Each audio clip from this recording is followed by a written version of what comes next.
Come on in, pull up a chair, and take a load off because today I'll be reviewing and paging through Call of Cthulhu Gateways to Terror from Chaosium Inc. Is this trio of terror tales a perfect introduction to newcomers to Call of Cthulhu? Or are these adventures so minimal they'll only appeal to the most novice of game masters and players? Well, you're going to find out right after this.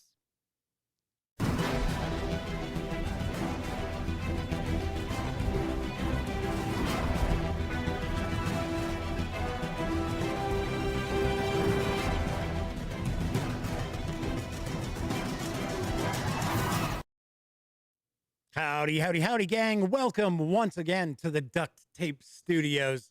I'm Jeff McAleer, your host here at the Gaming Gang channel. So mentioned in the open, today I'm going to be reviewing Gateways to Terror in just a couple of moments. But first, I do want to remind you that we are still in the midst of the Gaming Gang October Spooktacular 2021. Getting ready to wrap up, but we are still in the middle of October. Well, I shouldn't say middle of October. We're at the end of October. But what this means is each and every day, you're going to find a brand new tabletop gaming related video over at thegaminggang.com. And of course, here on the channel. Now, it could be a first look, or it could be a review like this video. Or if it was Monday, Tuesday, or Wednesday, it's actually my live stream, the Gaming Gang Dispatch, where I take first looks at tabletop games and bring you the latest in tabletop gaming news. Also, do want to point out, every evening in October at 9 p.m. Central, I've been hosting spooky old-time radio shows destined to put a chill down your spine. So if you're looking for more Halloween fun, be sure to visit thegaminggang.com this month. All right, that said, today I am going to be reviewing Call of Cthulhu Gateways to Terror from Chaosium Inc. It's written by Lee Carr, John Hook, and Todd Gardner, with artwork provided by Marius Ganzel, Chris Huth, and Matt Ryan. This 88-page soft cover is available for an MSRP of $19.99, which includes the PDF if you purchase it from Chaosium. You can score just the PDF alone over at DriveThruRPG for $9.99. So let's swing on over to the other camera because here I've got Gateways to Terror. Few things I want to point out before we jump in. First of all, the fine folks over at Chaosium Inc. were kind enough to provide me with this review copy of Gateways to Terror, but neither I nor anyone else affiliated with the Gaming Gang has received any other sort of compensation for me to share my thoughts about this book with you. These days, it's important that you know that.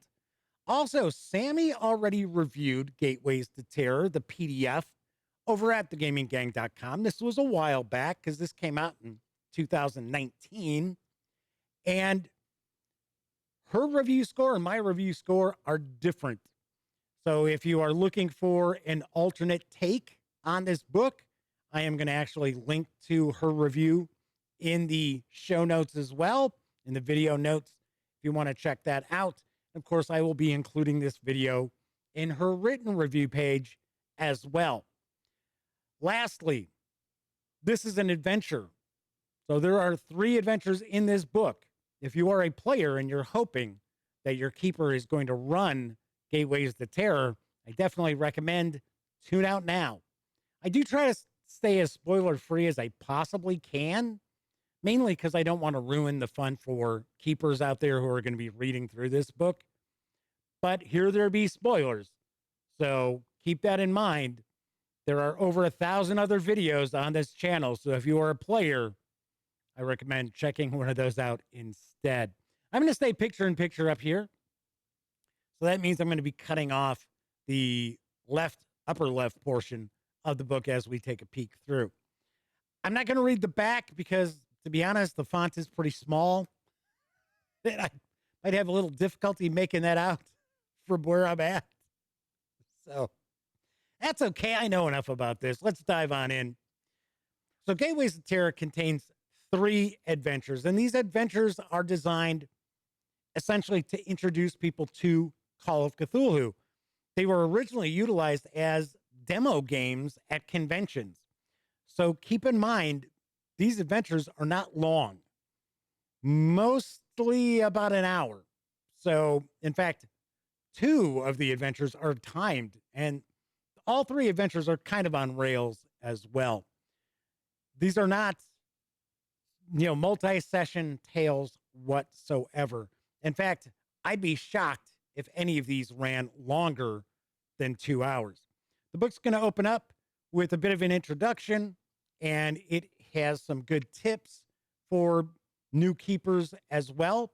You do require either the starter set or the core books for Call of Cthulhu in order to run this, even though it does have some information about sanity and combat, things like that. It's basically tips as opposed to the specific rules about everything.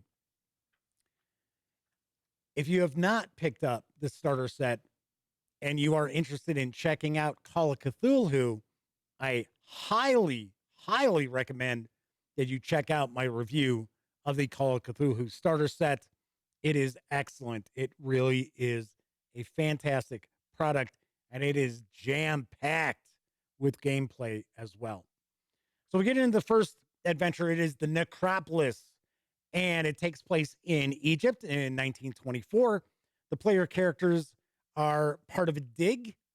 It's almost 2 years to the day when Randolph Carter found the tomb of Tutankhamun. And the player characters are actually on a dig. They are in a tomb when there is a cave-in and they are trapped inside. Unfortunately for them, they are not trapped alone. There's something else in the tomb with them. They're going to discover the burial chamber of the tomb, and that contains the abomination. It is a creature that is there to, in essence, it was there to kill off any grave robbers, which of course it now thinks the player characters are. So this is a timed adventure, so the players are going to have so much time that they're going to invest into doing some investigating, and then you're going to unleash the abomination on them, which they need to defeat in order to be able to escape. They also have to find a way to escape the tomb as well. So not only do they have to worry about the creature of the necropolis, they also have to find a way out of this tomb. Each of the adventures is going to contain 4 pre-generated characters as well as handouts to utilize. One thing I like about this adventure is we get a couple of player maps. So this is the map the players have available to them to start off with. It's where they don't know that there's actually a secret burial chamber. And then when they discover that, then you'll be able to use this map for the adventure as well. Next up, we've got What's in the Cellar. And one of the player characters is contacted by their cousin, if I remember correctly, who is on trial for murdering their wife while staying in their vacation home in Upper New York State. And the player character has been drawn in to try to find evidence that their cousin did not commit that crime. So, of course, where would you head but up to that vacation home? And it turns out that one of their ancestors was a warlock and had actually made a deal with this creature in order to provide their family with good luck and fortune and things like that, and had trapped this creature in the cellar of this house. And everyone in the family, there's a ring that's passed down from generation to generation, and that's what protects them from this creature. And of course, their cousin was out chopping wood, and they took the ring off, put it in their pocket, and well, their wife just happened to be down in the cellar at that point in time. You figure out what came next.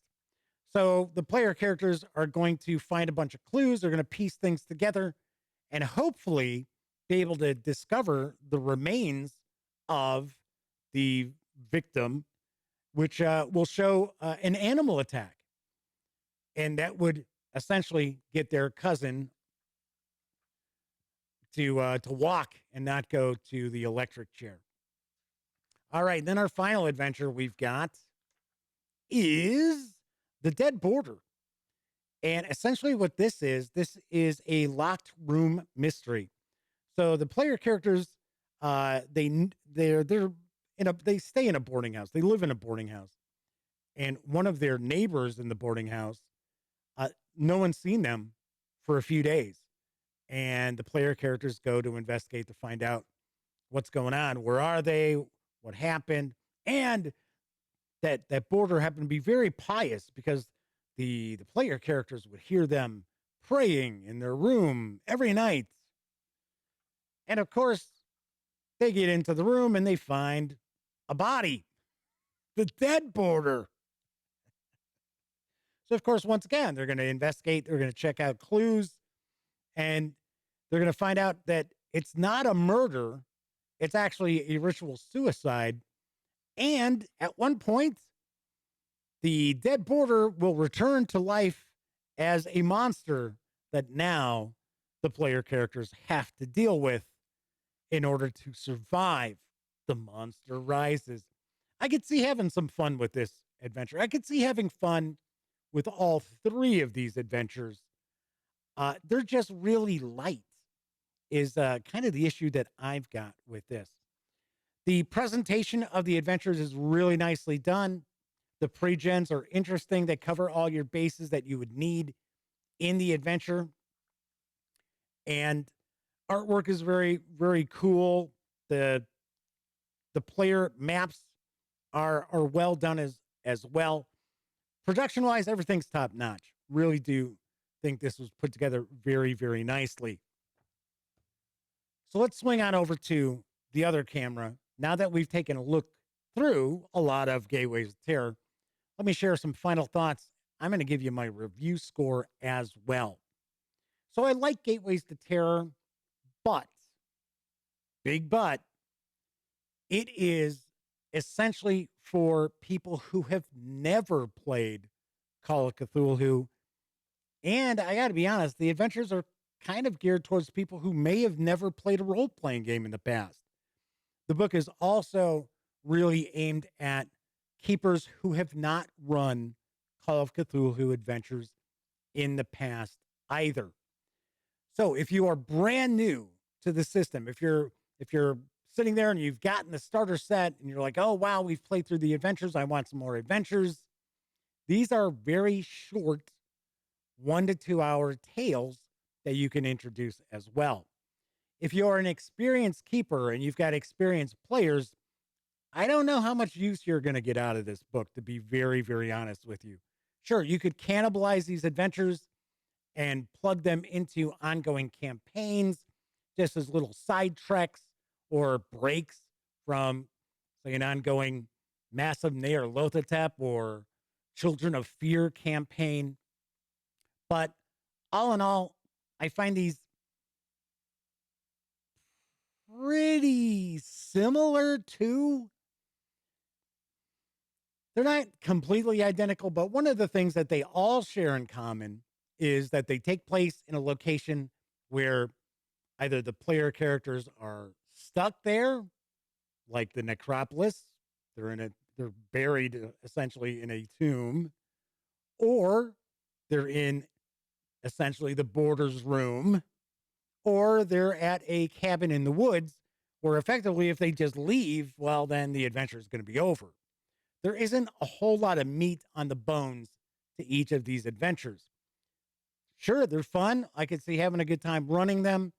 They're just not very deep, which is okay. Like I said, they were designed to be demonstration games to last about an hour. All in all, like I said, I don't think this is really going to be the cup of tea for very experienced keepers and players. Once again, you could probably cannibalize some of this stuff. On a scale of 1 to 10, I give it a 7 out of 10. I do think it's good. I think it serves the exact purpose that it sets out to get done. It's just probably not going to be very useful to keepers and players who have a lot of Call of Cthulhu under their belts. All right, that is it for this time out. If you like this video, by all means, give it a quick thumbs up. Subscribe to the Gaming Gang channel if you haven't already. And if you do subscribe, don't forget, ding that bell.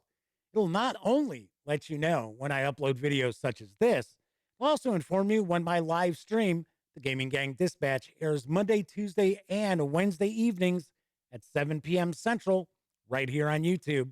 And of course, when you're not watching videos on the Gaming Gang channel, be sure to visit thegaminggang.com for all the latest in gaming news, reviews, and a whole lot more.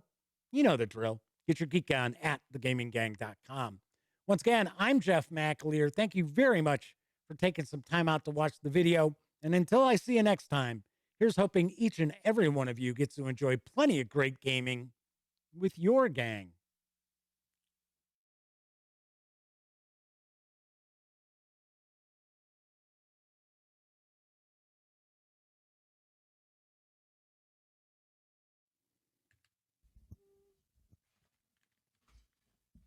Oh, you're still here. Well, while you're kicking it, how about subscribing to the Gaming Gang channel? Or seeing the latest episode of the Gaming Gang Dispatch? Or finding out what YouTube recommends you check out here at my channel? And of course, don't forget, get your geek on at thegaminggang.com.